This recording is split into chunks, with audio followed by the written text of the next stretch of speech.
হাসপাতালের সকলে আপনাকে কতটা ভালোবাসে, শ্রদ্ধা করে আপনি জানেন? আমি আমার স্বামীর হত্যাকারীদের ধরিয়ে দিলি সেই জন্যে? না না, শুধু তাই নয়, স্বদেশীদের প্রতি আপনার যে একটা ভালোবাসা ছিল, সমর্থন ছিল, সেটা তো সবাই জানে। আমার কি মনে হয় জানেন, আপনাকে দেখে সবাই বোধহয় খুব ইন্সপায়ার্ড ফিল করে। তাই জন্যই আপনার প্রতি সকলের এত সম্ভ্রম। আমার স্বামী ইংরেজের অধীনে পুলিশ অফিসার ছিলেন। স্বদেশীদের হাতে যে কোনো দিন তার মৃত্যু হতো। আমি কিন্তু চাইলেই সেসব স্বদেশীদের ধরিয়ে দিতে পারতাম।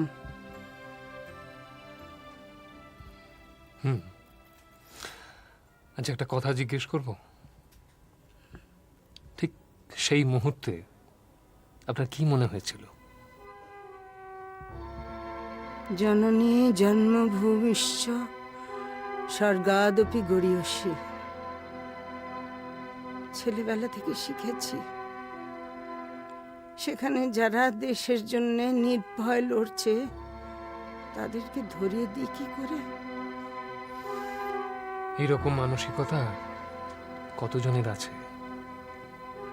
আজকের এই সেলফ সেন্টার যুগে এই নিঃস্বার্থ সাহসিকতা কোথায় কি যেন একটা জোর দেয়, একটা আশার সঞ্চার করে। মনে হয় বাঁচার বোধহয় একটা মানে আছে। তোমার মতো সবাই হলে তো কোনো সমস্যাই ছিল না ভাই। সব সময় যেন এরকম থাকতে পারি। তুমি চেষ্টা করলে নিশ্চয়ই পারবে। তবু মাঝে মাঝে খুব ভয় করে জানেন, মনে হয় যদি হেরে যাই। তোমাকে আমি খুবই অল্প দিন চিনি, তবু আমার মনে হয় তুমি আর 5 জনের থেকে আলাদা। আপনি হাসপাতাল থেকে চলে যেতে চান আমি জানি, কিন্তু আমি কি চাই জানেন? কি? আপনার কাছাকাছি থাকতে। আপনার ভালোবাসা, আপনার আশীর্বাদ আমার প্রয়োজন আছে। আশীর্বাদ করার মতো ক্ষমতা আমার আছে কিনা জানি না, তবু তোমার জন্যে আমার শুভেচ্ছা সব সময় থাকবে। জানিস দাদা, আজ না মন্দিরাদির জন্মদিন। তাই নাকি? Happy birthday. এই দেখো, আগে জানতে পারলে একটা কিছু গিফট আনা যেত, অ্যাটলিস্ট একটা ফুলের তোড়া। হাসপাতালের বেডে শুয়ে মনেই হচ্ছে না আজ আমার জীবনের বিশেষ একটা দিন। দাঁড়াও দাঁড়াও, মনে হবে। হ্যাঁ, তুমি তো কালকে থেকে এই কথা বলে চলেছো, এবারে জন্মদিনটা নাকি আমি চিরকাল মনে রাখবো। আচ্ছা, একটা কাজ করা যেতে পারে। আমি তো বিকেলে আসছি, তো আমরা এই ছোট্টখাট্ট একটা আয়োজন করা যেতে পারে তো। না, এসব করার কোনো দরকার নেই। আপনার বোন আমাকে জিজ্ঞেস করেছিল, তাই ওর মনে আছে। অন্য কারোর হয়তো মনেই নেই। না না, এটা বোধহয় ঠিক নয়। কেননা অসীমবাবু, মাসিমা, মেসোমশাই নিশ্চয়ই কারো না কারো মনে আছে। তোমার বড্ড অভিমান মন্দিরাদি। তোমাকে কেউ ভালোবাসে না, তোমার কথা কেউ ভাবে না, এই ধারণাটা এবার পাল্টাও তো। দেখুন, আর কেউ আপনার জন্য ভাবে কিনা সেটা আমি বলতে পারবো না, তবে আমার বোনটি যে আপনার জন্য সব সময় ভাবে এটা আমি জোর দিয়ে বলতে পারি। তা ঠিক, যার জন্মদিন তার হুঁশ নেই, আর আপনার বোন ভেবে ভেবে মরছে কিভাবে আজকের দিনটা আনন্দে রাখবে। মাত্র কদিনের আলাপ হয়েছে আপনার বোনের সঙ্গে আমার, কিন্তু এর মধ্যেও আমার ছোট বোনের অভাবটা মিটিয়ে দিয়েছে। এনিওয়ে, বিকেলে আমি আসছি, যা হোক কিছু একটা করবো, অ্যাটলিস্ট আমার বোনের ইচ্ছেটা আমি পূরণ করব। আপনিও দেখছি আপনার বোনের সঙ্গে মেতে উঠলেন। চুপ! আর একটা কথাও তুমি বলবে না। তুমি শুধু দেখো আজকের দিনটা তোমার সারা জীবন মনে থাকে কিনা। দেখা যাক। দাদা, আপনি আমায় ডেকেছিলেন? অনেক দিন ধরেই তোমাকে ডাকা হচ্ছে, আর তুমি বারবার ছুতো করে সেটা এড়িয়ে যাচ্ছ। ব্যাপারটা কি? না দাদা, এরই তো আমি যাচ্ছি না। মানে আমার ওই ছোট ছেলেটার কদিন ধরে। আবার মিথ্যে কথা বলছো, আবার? আপনি কি করছেন কি? আপনি আরে জামাটা ছাড়ুন। যে পেশেন্টটাকে ভর্তি করবার জন্য তুমি আমাদের হেল্প নিয়েছিলে, আমাদেরকে ব্যবহার করেছিলে, সে যে একজন দাগী আসামি, সে কথাটা তুমি আমাদের কাছে বলনি কেন? বিশ্বাস করুন দাদা, ওই পেশেন্টের সম্পর্কে আমি কিচ্ছু জানতাম না। জানতে না না না, মানে আমাদের পাড়ার লোক ওই পেশেন্টের সাথে আমার পরিচয় করে দিয়েছিল। পাড়ার লোকটা অত্যন্ত ভালো, খুব ভালো দাদা। আবার তুমি মিথ্যে কথা বলছো। একটা মিথ্যে রাখতে তুমি 10টা মিথ্যে বলছো। তোমার লজ্জা করে না? স্যার দাদা, আমার যদি লজ্জা থাকতো তাহলে আপনার এই ব্যবহারের পরেও আমি চুপচাপ দাঁড়িয়ে থাকতাম না। খামোখ আমাকে সিওমের কাছে কতগুলো গালাগাল শুনতে হলো। আরে যে ডালে বসে আছি, সে ডালটা কাটলে পরে তার ফলটা কি হয় সেটা তুমি বোঝো না? দাদা, আপনার সঙ্গে তো সিএমওর হ্যাঁ, তাতে কি হলো? আমার সঙ্গে সিএমওর ভালো রিলেশন আছে, তাতে কি হলো? আমার সমস্ত অপরাধ তিনি ক্ষমা করে দেবেন, তাই না? এই হসপিটালে পুলিশ ঢুকলে হসপিটালের সুনাম নষ্ট হয়, তা তুমি বোঝো না? আর হসপিটালের রেপুটেশন নষ্ট হলে কার লাভ, তোমার না আমার? দাদা দাদা, সত্যি আমার অপরাধ হয়ে গেছে, আর কখনো এমন হবে না, বিশ্বাস করুন, আমি কথা দিচ্ছি হবে না। মনে থাকে যেন, তোমাকে কিন্তু বারবার মার্সি করা হয়েছে। রোজলাল, তুমি ভেবো না যে তোমার লোক বল দেখে তুমি বারবার আমাদের ব্ল্যাকমেল করবে। আপনি কি বলছেন দাদা? ছি ছি ছি ছি ছি ছি, আমি তো চুনো ফুটি, আমার কি সাহস হবে আপনার মতো লোককে ব্ল্যাকমেল করার? ঠিক আছে, বাড়ি যাও। শোনো, রোববার একবার আমার বাড়িতে এসো তো। কয়েকটা লোককে একটু ঢিট করা দরকার। কারা দাদা? ওই সুখেন বাবুর? মনে হচ্ছে ওরা আবার মাথা চাড়া দিচ্ছে, একটা কিছু করতে হবে। ঠিক আছে দাদা, এই ব্রজলাল অ্যান্ড কোম্পানি যখন আপনার পেছনে আছে, তখন একটা ব্যবস্থা হবেই। এত কিসের তোমার অশান্তি নক্ষত্র? আরে কাজে যদি আনন্দ না পাও, শান্তি না পাও, তাহলে তো সে কাজ তুমি দীর্ঘদিন মন দিয়ে করে চলতে পারবে না। স্যার, আপনি তো শিখিয়েছেন আদর্শের পথে চলতে, নিষ্ঠার পথে চলতে, কিন্তু সেই পথে চলতে গিয়ে যদি এত বাধা আসে প্রতি মুহূর্তে, টেনে হিঁচড়ে নিচে নামাতে চায়, তাহলে একটা মানুষ কতটা সামলাতে পারে? তুমি তো কখনোই এত দুর্বল চিত্ত ছিল না নক্ষত্র, এত উইক মাইন্ডেড। তোমার মুখে চোখে একটা প্রশান্তি ছিল, একটা দীপ্তি ছিল। ইয়েস, দেয়ার ওয়াজ এ লাইট। কেন নিভে যাচ্ছে সেই আলো? ওয়াই? স্যার, একটা প্রচণ্ড উদ্যম নিয়ে কাজে নেমেছি তো, সেখানে গিয়ে দেখছি যে কখনো আমি সিস্টেমের চাপে পড়ছি, কখনো সিস্টেম আমার চাপে পড়ছে। সিস্টেমটাকে তুমি পাল্টাতে পারো আর না পারো, চেষ্টাটা তো তোমাকে চালিয়ে যেতেই হবে নক্ষত্র। একা একা একটা যুদ্ধ চালিয়ে যাওয়া যায় স্যার? কিন্তু সঙ্গে তো তুমি কাউকে পাবে না নক্ষত্র। নাও,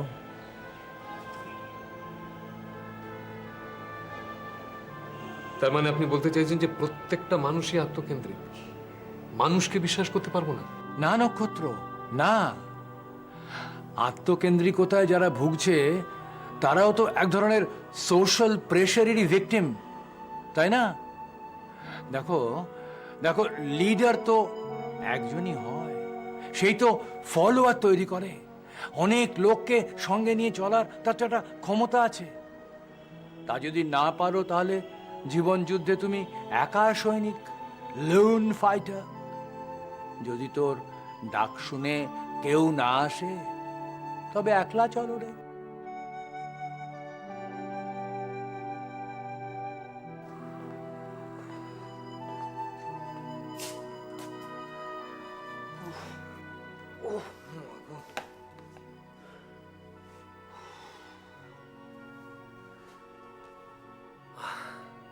এক গ্লাস জল খাও না।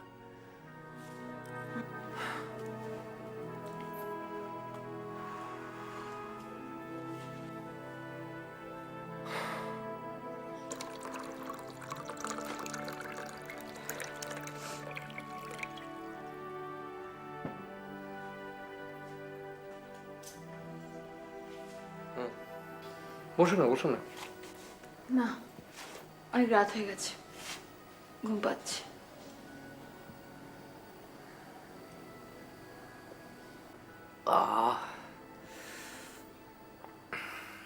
কত সহজে তোমাদের ঘুম আসে না। ভাগ্যিস ডাক্তার হয়নি। রাগ করলে? আশ্চর্য, রাগ করার কি আছে?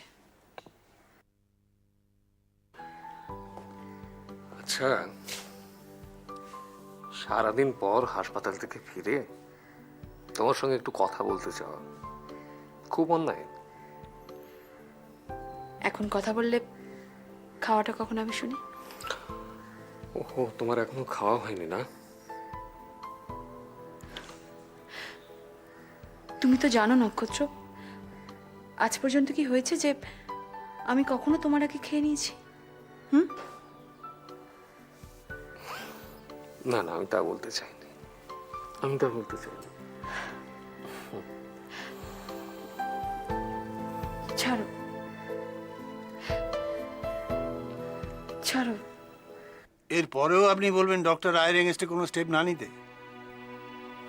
শুধু তো ডক্টর রয়ের এগেন্সে স্টেপ নিলে হবে না, ওয়ার্ড সিস্টারেরও পানিশমেন্ট প্রয়োজন। সে তো প্রয়োজন বটেই।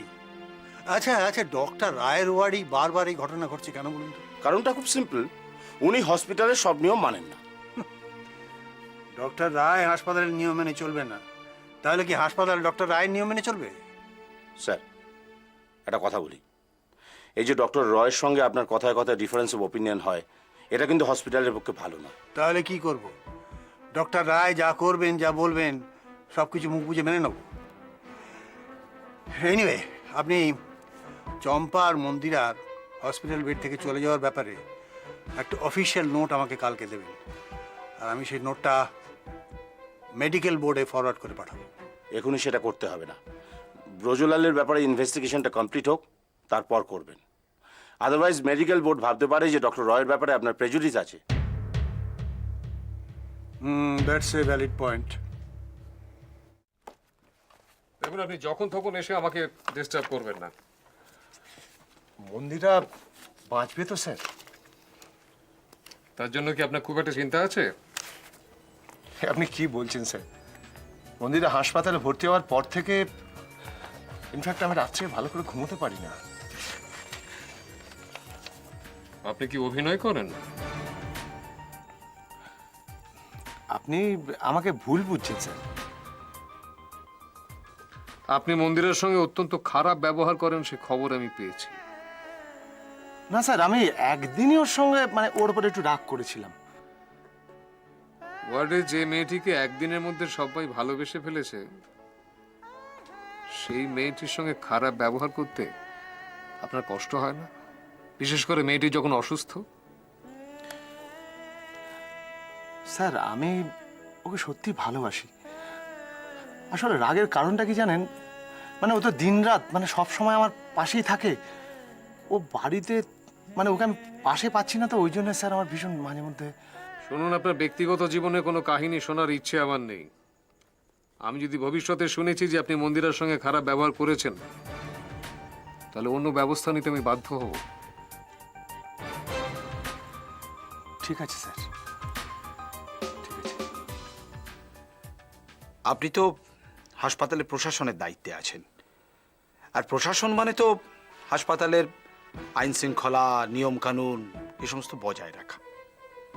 এখন হাসপাতালের রোগীরা যদি সব জন্মদিন, তারপর বিবাহ বার্ষিকী এসব উদযাপন শুরু করে, তাহলে হাসপাতালের নিয়ম কানুন, আইন শৃঙ্খলা এসব ঠিক থাকে কি? আমি প্রশাসনে আছি, কিন্তু প্রশাসনের মাথা নই।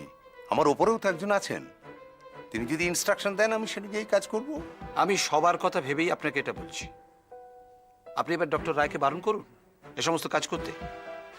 উনি তো আউটডোরে হসপিটালে অন্য স্টাফরা একটু জোরে কথা বললে নিয়ম শৃঙ্খলার কথা তোলেন, ডিসিপ্লিনের কথা তোলেন, কিন্তু এক্ষেত্রে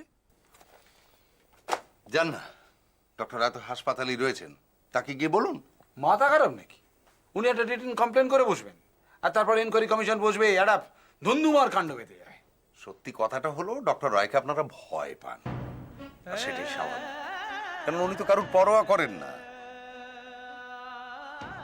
পেশেন্টদের মানসিকতা যদি আপনারা বুঝতেন তাহলে এই ধরনের কথাবার্তা বলতেন না। পেশেন্টদের মানসিকতা যদি আমি বুঝবো তাহলে ডক্টর রায় আসেন কি করতে? উনি নিজের পেশেন্টদের বেলায় হাসপাতালের নিয়ম কানুন সব ভাঙবেন আর অন্যদের বেলায় একটা এনকোয়ারি কমিশন বসিয়ে দেবেন। এটা তো ঠিক নয়। দেখুন, ওই ঠিক বেঠিক, উচিত অনুচিত এসব নিয়ে আপনার সঙ্গে আমি কথা বলতে রাজি নই। ডক্টর দত্ত, আমরা সিএমওর কাছে অফিসিয়ালি জানতে চাইছি যে কাজটা আইনানুগ না আইন বিরুদ্ধ। দেখা যাক উনি কি উত্তর দেন। আমরা সে পর্যন্ত অপেক্ষা করব, তারপর যা করার করব। চলে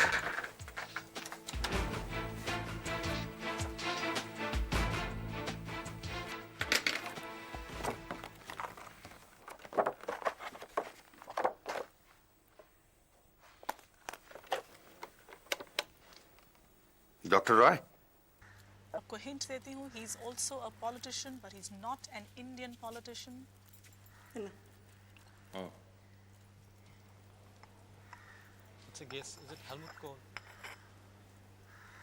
No, it's not Helmut Kohl, and the question passes. Surinder and Harneet. No, question passes. Ramanji and Sumit. কিছু বলবে? It is not Mikhail. Hospital থেকে আজকেও ফোন করেছিল। কে ফোন করেছিল? ডক্টর রায়।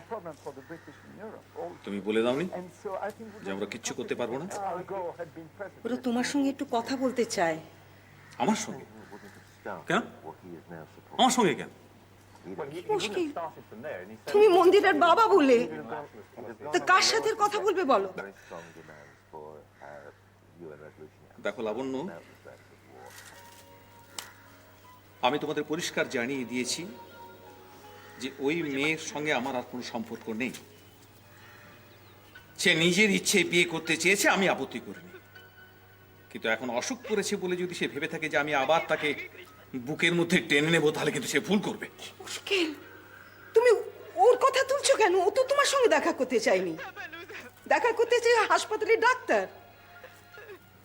আমি কেন? হ্যাঁ, যে মেয়ের বিয়ে হয়ে গেছে তার সমস্ত দায় দায়িত্ব তার স্বামী। তা ডাক্তাররা তার স্বামীর সঙ্গে কথা বলুক। তাছাড়া তুমি পরিষ্কারভাবে জানিয়ে দিও যে ওই মেয়ের সঙ্গে আমার কোনো সম্পর্ক নেই, ওকে আমি ত্যায্য করেছি। কি বলছো তুমি?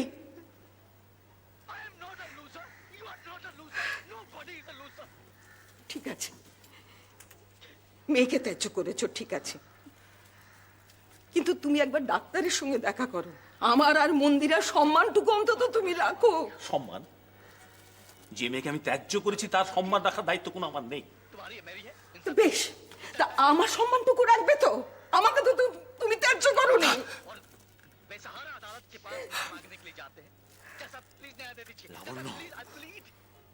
এছাড়া কি বলতে পারি বল?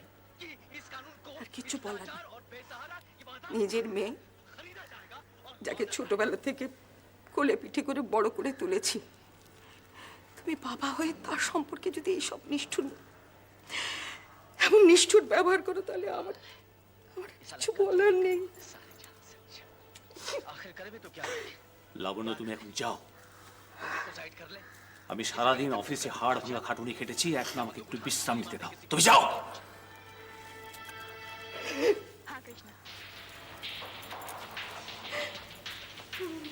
उठा लो बंदूक और खत्म कर दो उन सबको जिन्होंने सिस्टम का मजाक बनाया। जब वो लोग कानून का तोड़ निकाल कर बच सकते हैं, तो हम वही क्यों नहीं कर सकते? कम से कम ये काम किसी अच्छे के लिए कर रहे हैं ना।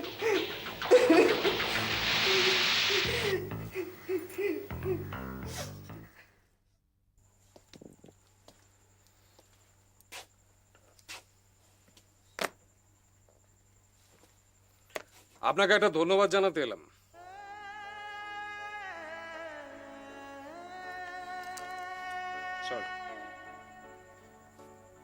কি ব্যাপারে ধন্যবাদ?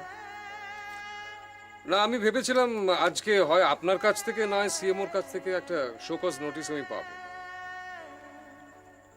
এরকম একটা ভাবনার কারণ?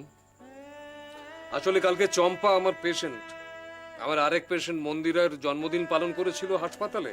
তাই এরকম একটা গুরুতর অপরাধ করার পর একটা শোকজ নোটিশ আশা করা তো অস্বাভাবিক নয়।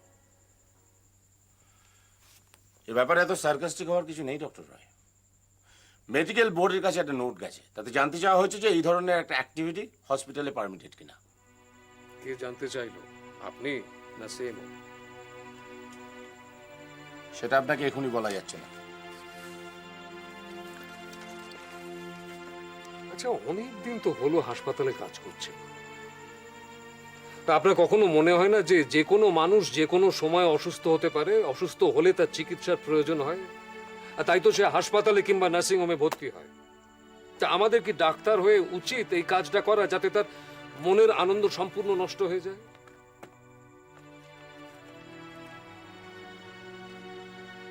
মন্দিরার জন্মদিন পালন করাতে মন্দিরার মানসিক অবস্থার কতখানি উন্নতি হয়েছে সেটা আপনি জানেন? যে মেয়েটা খাওয়া দাওয়া বন্ধ করে দিয়েছিল সে নিজে নার্সের কাছে খেতে চেয়েছে। এটা কতখানি আনন্দের ব্যাপার সেটা আপনি বুঝতে পারছেন? পারবেন না?